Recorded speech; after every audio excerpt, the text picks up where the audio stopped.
Well, good afternoon on this Thanksgiving week. We have Fair Game Laguna. I'm Tom Johnson. I'm with our mayor, Alex Rounaghi. Alex, always great to see you. Great to be with you, Tom. I'm up here in Sonoma, but happy to be a part of our weekly podcast, one of our final ones. I think our penultimate episode. Yes, and we have a very, very special guest with us today, our state senator, Tony Strickland. Tony, it is so good to see you. Thanks for having me, Tom and Alex. I really appreciate it. Happy Thanksgiving to you and everybody Yeah, and listening. I appreciate you taking time out of your schedule. I mean, I know you do a lot of work up in Sacramento. You're on the road a lot, and when you get home for the holidays and things like that, you'd probably be better served by being with family and everything. But I appreciate you coming out and talking to the people. Well, it's an honor, Tom. I really appreciate it. I'm a big fan of Alex, and so I really appreciate the opportunity to actually be here with you today. It's good to have you. Okay, well, let's jump into it. So one of the big things that's happened to this area in politics has been Prop 50 that just came into fruition in early November. Don't think it has a lot to do with the state, but it's certainly going to affect these local areas. Tell me from your standpoint what you think about Prop 50 and good for the people of these areas or bad for the people of these areas and why. I think it's horrible for California, and I think it's horrible for the United States of America. I campaigned hard against Prop 50. I think to have predetermined elections is bad for anybody. I think competition breeds success. And I like to know that you have to campaign for your votes and earn your votes in your community to take that voice with you, whether it's a Sacramento or Washington, D.C. The very fact that I was asked many times, how would it feel you as a conservative Republican having Robert Garcia as your congressman in Long Beach? And I said, well, the very fact that you asked me that question is my problem with Prop 50. You already know who the winner is before the election even starts. And nothing against Congressman Garcia. I'm just saying I think predetermined elections are bad for Democrats, independents, and Republicans because I believe that you should have to fight for those votes and you should campaign on your ideas and earn those votes instead of a predetermined election. I couldn't personally agree with you more. I think it's upsetting to me that we're going to have politics going forward where we potentially, and it looks like in this case, that we will have somebody representing us that is in a different county even Mm-hmm. and somewhere that has so much different direction than the people in Orange County have. Well, and one of my big problems with Prop 50 in the map, if you look at the population shift since 2020, more people live in the Inland Empire, for example, and a lot less live in Los Angeles County over the last 5 years in terms of population shift. But on these maps, LA County picks up 2 seats and Inland Empire loses two, by way of example. I think, you look at these maps, there's a district that goes from Coronado, San Diego, to Palm Springs. They have nothing in common. It splits up cities 100 times in these maps. And then you even have a unbelievable circumstance up in Modoc County where it's very rural.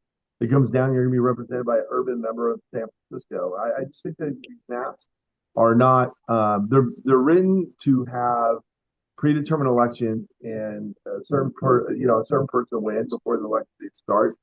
And again, I think it's wrong that Texas did it. I think it's wrong that California do it. And I'm fearful now that California passed it that other states across the country are going to do the same thing.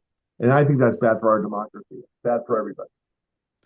So, for you, Senator, you were a year ago elected to represent these areas in Sacramento, which was a dramatic change for you because, in the previous years, you've served very well up in Huntington Beach. Huntington Beach, although it's a coastal town and everything, is completely different from Newport, completely different from Laguna. So tell me how, when you are elected to an office and sent up to Sacramento, how do you change what you do to make sure that you're representing the people in the other cities with equal fairness? Well, I do whatever I can to get out and talk to folks as much as possible. I do community coffees. I have an advisory committee. It's a big district. It's over 1 million people. In fact, we represent 300,000 more than a congressional seat. And Wow. so it is hard to get up from one end to the district to the other. I go from San Clemente all the way to LA County. I go to Cerritos, Artesia, and Hawaiian Gardens in LA County. So I just try to be as active as possible and throughout the district and town halls, coffee, and then rely heavily. Like we have Alex on this call. He's a tremendous mayor in my district, and I rely heavily on local electeds I have good relationships with. And again, we don't always agree on everything. Agree to disagree without being disagreeable. That's kind of my brand. I think we need to get back to the basics of government. I think far too many times in Sacramento, specifically, we're not doing the basics. And I think we need to get back to the basics of public safety, infrastructure, water delivery. And I think we do so many ancillary things that we don't do the things that people are expected from government. And I believe less government, better government, but government closest to the people, best of the people. Whenever I can make a decision and allow Laguna Beach to make, for example, the decisions for Laguna Beach, I think Alex is better prepared to do that than a bureaucracy in Sacramento or Washington, D.C. And so if I could localize some of the decisions, that's kind of based on my philosophy. And I do as hard as I work as hard as possible to represent this district. And, it's just a privilege and honor. It was a privilege and honor to be mayor of Huntington Beach on the council. And it's an unbelievable honor to serve this community in the California State Senate. So here's what I like about what you're saying and everything. First of all, you were a previous mayor of Huntington Beach, so you know what Alex goes through on a daily basis for his constituents and things like that, what he needs. But also, I like the fact that you're talking about kind of old time politics. I'm obviously the senior person on this call for age, and I remember back in my younger days where whether you were a Republican or a Democrat, you went to your house, you debated the issues and everything like that, and you were friendly and you got along at the end of the day. And Mm-hmm. I know from knowing or reading about you and knowing you and things like that, and knowing Alex, you're not going to agree on everything. But it's so pleasant when we can see two politicians coming together for the good of the community. You feel that way, Alex? Absolutely. And it's kind of a funny story because, then Mayor Strickland and I were elected in 2022. He was elected to the Huntington Beach City Council. I was elected to the Laguna Beach City Council. And there's this thing called the League of Cities City Council Member Training Academy.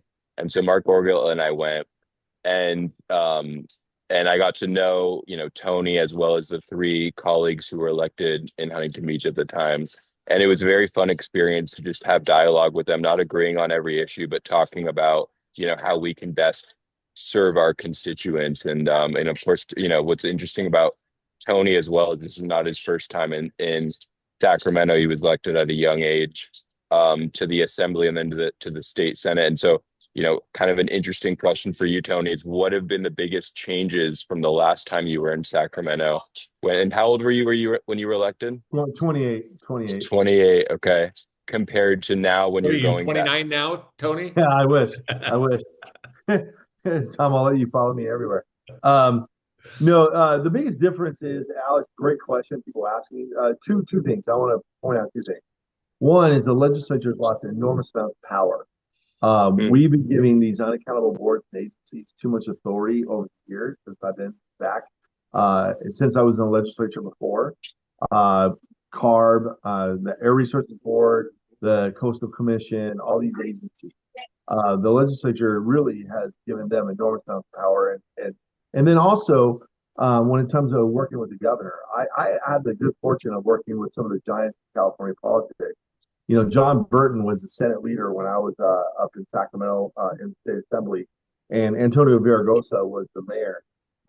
They pushed back on the governor many times. When the governor tried to push an agenda, they said, no, we're not going to do that. I don't see that happening today with the legislature. It's whatever Governor Newsom says, hey, this is what is going to happen.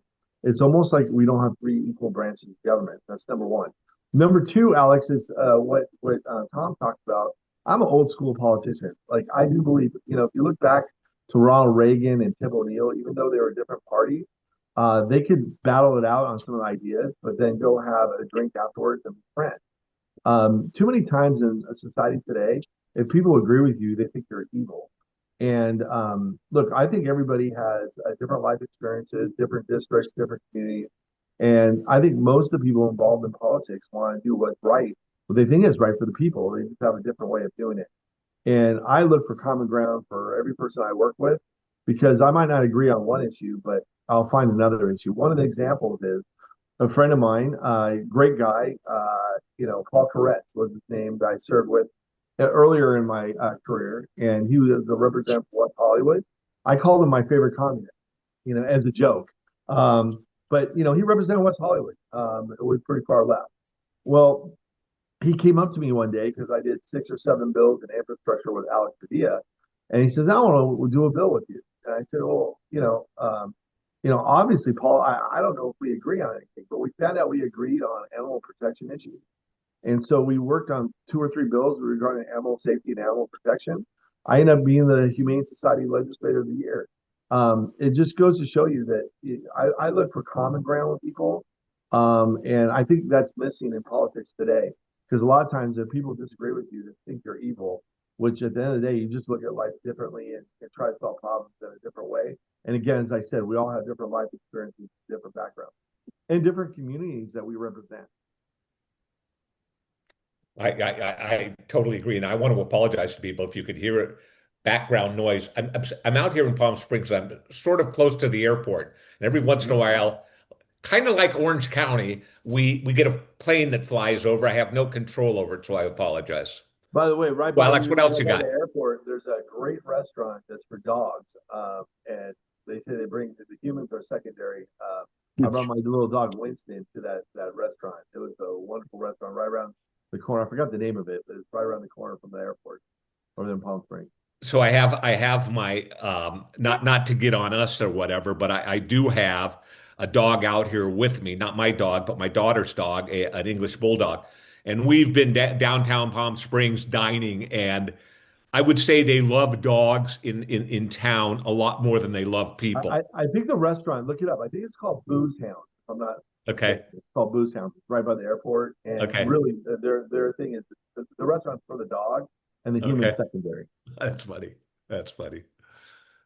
So what else you got, Alex, as far as dealing Yeah, with the state and the issues you've got that maybe you're absolutely. working with Tony on and things? Yeah, so I think that one, and we've talked about this before, but one of the big, obviously, I agree with you, infrastructure, water reliability. We had Mayor Stapleton on, and we were able to announce a historic deal where we're building a well in Fountain Valley.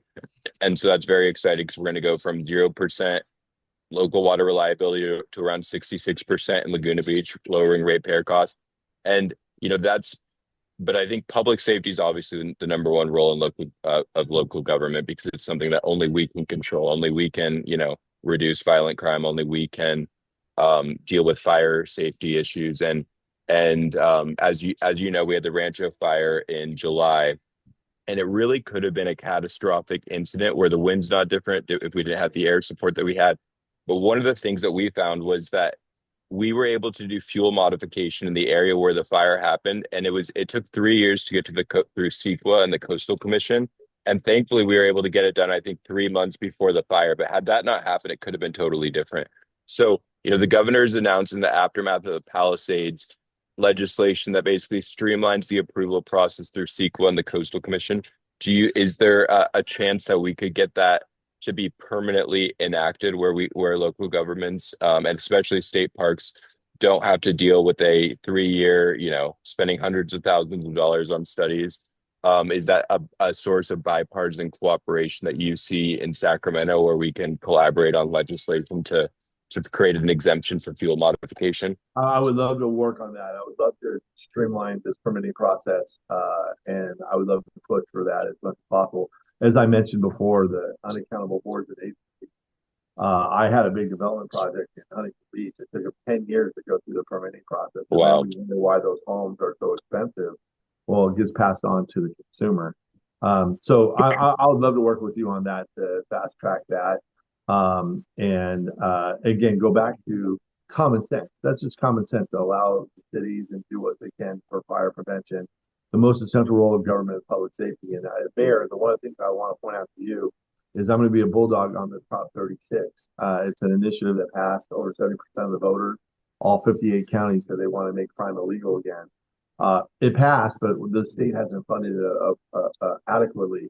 And so I'm going to keep pushing so we can get the full funding for Prop 36 and enable to us to keep our community safe and give the money, which is the tool that you need at the local level in order to make sure that's done. As you know, as mayor, as I knew as mayor, there's too many state mandates that come down on you as a city where the money's not coming and flowing from the state of California. And I'm going to keep working on those kinds of things like full funding Prop 36 and water storage and anything that also you have ideas in terms of legislation that we can work on. Please let me know because now is the time to let my office know and we can work on it.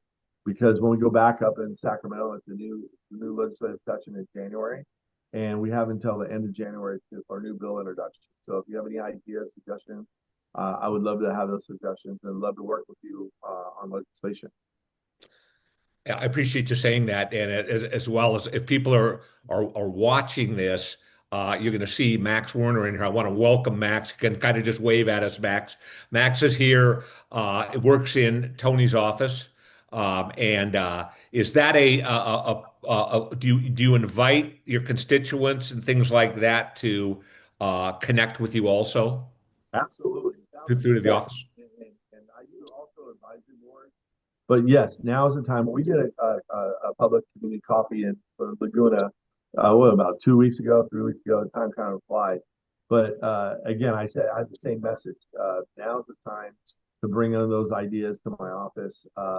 And I'd love to take those ideas from Laguna Beach, from Huntington Beach, from Newport Beach, up to Sacramento, and try to make things better for my constituents and the people of California. So a few minutes ago, we were talking about public safety and and putting more money toward it, but we're also putting potentially more problems toward it. And specifically, I'm talking about housing. And from a mandated standpoint, we're forcing cities to build more housing and not giving them necessarily the choice to build those houses and what kind of houses and everything like that. And then when you do that, it changes the numbers in the community. I mean, you get more people in certain areas, you get which affects crime, which affects water, which affects so many of the things we're doing. What do you think of the housing mandates that are being forced on these communities? And is there any potential to change that? Well, I'm going to push back as hard as I can as a former mayor of Huntington Beach. First of all, let's back up. 95% of Californians live in 5% of the area space. And when you take a place like Huntington Beach, we're 95% built out. Another 5% is the wetlands on areas that no one wants to, no one environmentally wants to develop or can. And so I think we have it's an affordability crisis. If you build homes, you want to make sure that people can afford it. And I think we're going the wrong direction in the state of California. The last state budget, they had a vehicle mile travel tax that was part of the budget, all new home buying. And the studies show that that's going to be an average of about 300,000 per house in a hidden fee and a hidden tax. Well, that doesn't make it more affordable for people to buy a new home. That's number one. Number two, when you look at places like Huntington Beach or some other areas, you know, they don't want to live in an urban community. Nothing wrong with urban living, but some people move to Laguna or they move to Huntington or Newport because they want to, that suburban coastal feel. And as the state comes in and says you have to build these high-rise, high-density apartment buildings, now all of a sudden your roads are the traffic is they don't mitigate the traffic. They don't help you with the resources to mitigate that traffic. They don't give you the resources for the infrastructure in terms of water and electricity storage. And then on top of it, when it comes to public safety, the fire department will need, if you have a high-rise, high-density apartment building, they need new tools and new ways to keep people safe. And that would be on the backs of the city council, not the state of California, because it's an unfunded mandate. So there's many reasons why the governor has not reached that housing goal, because I think what they wanted to do is kind of urbanize all suburban California. for example, if there are really housing crisis and they really want to move forward, they would fast track a lot of the permitting process, and they would allow, for example, in the Inland Empire, they want to do a lot of development, but the state's stopping them from doing development there. You should offer incentives to fast track the permitting process, and certainly get rid of the vehicle miles traveled tax that adds $300,000 per new home. That's just going the wrong direction. It's interesting you And should say that because I'm gonna jump in here because Alex, I believe you were at City Hall again this week, um, down in some of the permitting areas, again trying to fine tune some of that stuff to get things moving through the city at a faster rate. Correct? yeah, I mean, earlier this year, I did a I knew day you did it behind the earlier. I thought you community were back today. Yeah, Yeah. no, and I guess that was misleading. But yeah, the goal, it was in the context of we're streamlining our processes for design review to make it easier to build and have very clear regulations. And I think on this housing question, it's definitely one of the toughest votes that we've had have been on housing projects where the state mandates it, and we sort of have an issue in terms of subjecting ourselves to a lawsuit. We recently lost $2.5 million on a case that we had to settle. So I think a question for the senator would be, in do you see, I guess, two-part question. One, do you see any sign of, have there been any success at the state level in bills that bring back local control? And then part two is, I know Huntington Beach has been a part of a lot of lawsuits related to housing. Have you guys seen any success in Huntington Beach in being able to prevail in those lawsuits and take back local control? So we won a few of the lawsuits, but then Alex, as you know, as mayor, you win a lawsuit, there's always an appeal. So this is a Yeah, long, timely process. We've won a couple cases, we've lost a couple cases, and they're always being, whoever is the loser is always does an appeal. So we're going to continue to fight. And my hope is, look, I think this governor has dug in, and a lot of these issues, but I am optimistic about whoever the next governor is will come in and bring some more common sense, because I think a lot of people, what I'm hearing from a lot of my constituents, I'm sure you are as well as mayor, is the affordability crisis that we have here in California. 100%. And I think whoever the next governor is going to have to attack, and they're also complaining about basics. I mean, we talk about the fires that happen. Fire hydrants, water has to come out. The basics of a reservoir should be full of water, especially in wet years. Basic things that people expect, that is not a Democrat or Republican thing. And I think whoever the next governor is that really attacks, and they're going to do this during the campaign, whoever really attacks, I'm going to get back to the basics of governing. And I'm going to go back to the basics of streamlining. And I'm going to work with local government to make sure we walk hand in hand, not this forceful, hey, you take my way or the highway. And because every community is different around the state of California, and then offer incentives instead of a hammer. I'm looking forward, because I do believe whoever the next governor is that steps in will attack a lot of these issues. Like, for example, I'm the biggest vocal critic of the high-speed rail. I think this is proposed to the people of California, high-speed rail from San Francisco to LA will never happen. Everybody in Sacramento knows it will never happen. But we continue to do $1 billion every year to keep this on life support. The federal government has pulled all funding. And so I'd rather spend that $1 billion a year on shovel-ready projects throughout the state of California. I think that'd be better for the people of California. I do believe whoever the next governor is, day one, will start working that way, because too many times in government, I think people dig in their heels. They won't admit that they were wrong in terms of moving forward. So let me ask you a question. I know we're getting close to wrapping this up, but so being you're Tony, obviously I'm not saying anything out of school. You're obviously on the conservative side Mm-hmm. of politics in Sacramento. A lot of people would say somebody that's conservative in Sacramento can't, can't accomplish a lot or whatever. Is there, from the conservative point, is there any hope that the the politics change whatever across the board a little to give more input and to give more say where um, people I think the right side has pretty much been closed off to a voice in in the state Mhm. because of the power in Sacramento. And I think there are some people that would look at how do we ever go and could we ever go and get some of that back? Could that happen? Well, yeah, no, it's happening already. We picked up two seats in the state assembly, two seats in the state senate. I think really the bottom line is it's the first time in California history since the gold rush more people are leaving the state than coming in. And think about that for a second. Let that sink in. We live in Newport Beach, Huntington Beach, Laguna Beach. The best place in the world is to live Hmm. in the world is California.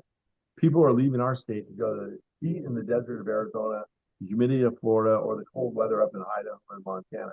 And it's because of our policy, because again, affordability crisis. We need to tackle this because we have so much going for California. Now, on top of its beauty, we have six of the top 10 public universities right here in California. We have a diversified economy. All we have to do is get back to the basics. And so, what I say is, we're going to bring common sense and make California golden again. And what we do is by bringing in common sense. I think people are moving away from some of the more what I call far left uh, philosophies.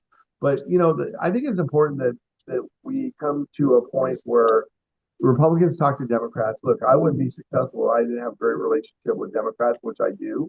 I think we need to find common ground and bring about common sense and get this state back on the right track. Because I think almost everybody agrees, Democrats, Independents, and Republicans, when it comes to affordability and it comes to the state, we're on the wrong track.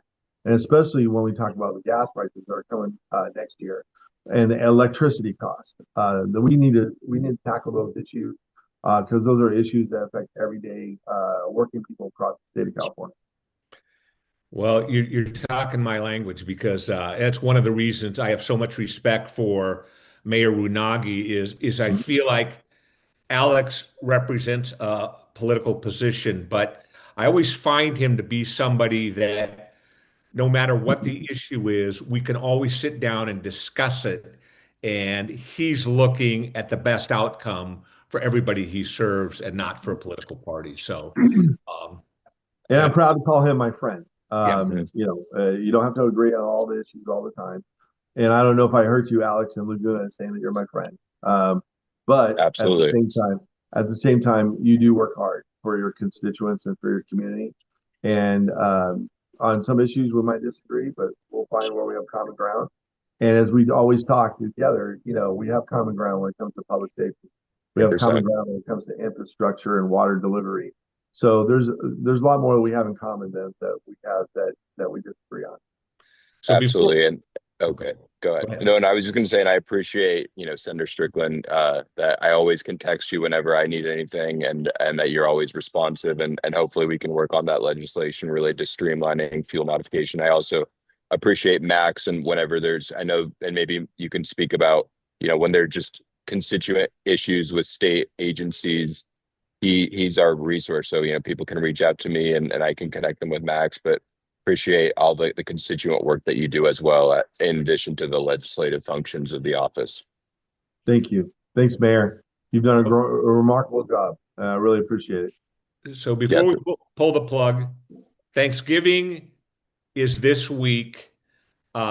Any traditions, Senator, that your family has for the Thanksgiving and as we prepare for the holidays? Absolutely. My wife has a big Italian family. They all live in Huntington Beach, and she has this homemade recipe of lasagna. There's these little tiny meatballs within a zillion layers of lasagna, and it's the best lasagna I've ever had in my life. It kind of rose to or lasagna anywhere else, but we have it every Thanksgiving along with the turkey and stuffing and everything else. So I'm very much looking forward to being with family on Thanksgiving. And the holiday seasons are my favorite part of the year.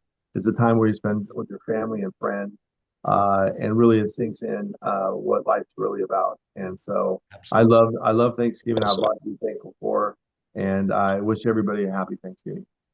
And Alex, you're up in Sonoma, obviously, for the Thanksgiving weekend. Tell us what you're up to. Yeah, just a lot of time with family, a lot of hiking up here and then our traditional Thanksgiving dinner. So I'm very much looking forward to that. And And I'm also just very thankful to be have the opportunity to serve for the last 12 months as the mayor of my hometown. I think that's a very cool thing, and I'm very proud of what our council and our city staff have been able to accomplish over the last year, and looking forward to what's next. And thank you again to Senator Strickland for taking the time to do this call, but more importantly for being responsive and a partner as we collaborate on shared goals to deliver on behalf of the constituents of Laguna Beach. Senator, thank you so much for joining us. I wish, Alex, it's always great to see you and talk to you. I wish you both a happy Thanksgiving, and I'll keep good thoughts, and let's make the holiday season and then into 2026 the best time ahead. Absolutely. Thank Thank you. Okay, you. take care.